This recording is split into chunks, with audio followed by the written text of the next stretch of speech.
Film ini mengisahkan tentang seorang gadis cantik berusia 18 tahun bernama Lady Catherine yang baru saja melangsungkan pernikahannya dengan seorang pria kaya berusia 40 tahun bernama Alexander Lesser. Setelah menikah, Catherine langsung diboyong ke kastil mewah milik sang mertua, seorang bangsawan pemilik tambang batu bara bernama Boris Lester. Namun kehidupan pernikahan Catherine tidaklah sesuai seperti apa yang dia impikan.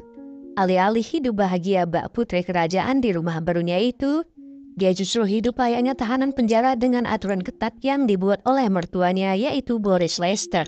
Boris memiliki sikap yang dingin dengan kedisiplinan yang sangat tinggi, seperti tidak mengizinkan Catherine keluar dari rumah, tidak boleh terlalu banyak bicara atau bertanya, dan Catherine tidak boleh tidur jika suaminya masih belum pulang. Sementara, Alexander justru selalu pulang larut malam dengan kondisi mabuk berat. Sehari-hari Catherine hanya berinteraksi dengan pembantu rumah itu, seorang wanita kulit hitam yang bernama Anna. Belakangan, baru kita tahu bahwa Alexander tidak pernah mencintai Catherine. Dia menikahi Catherine karena dipaksa oleh ayahnya agar Alexander segera bisa memiliki keturunan. Tapi bagaimana bisa memiliki keturunan? Pada malam pertama saja, Catherine sama sekali tidak disentuh oleh Alexander. Entah punya kelainan atau apa, Alexander hanya menyuruh Catherine menanggalkan semua pakaiannya. Setelah itu, Catherine disuruh menghadap ke dinding. Sementara, dia memainkan burungnya dengan cara manual, yaitu dengan tangannya sendiri. Setelah selesai, dia pun langsung tidur. Begitu juga dengan malam-malam berikutnya. Catherine hanya disuruh menghadap ke dinding tanpa busana. Sementara, dia hanya melakukan senam 5 jari.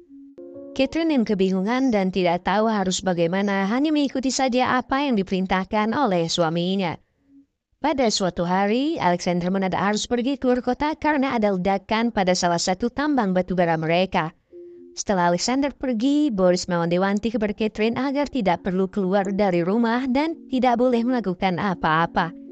Boris bilang, simpan saja tenagamu untuk melayani suamimu dengan baik saat dia pulang nanti.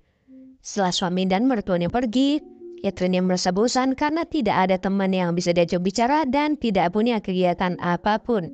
Selain hanya pergi ke gereja pada setiap hari Minggu, diam-diam dia keluar dari rumah berkeliling di perkebunan kapas yang sangat luas.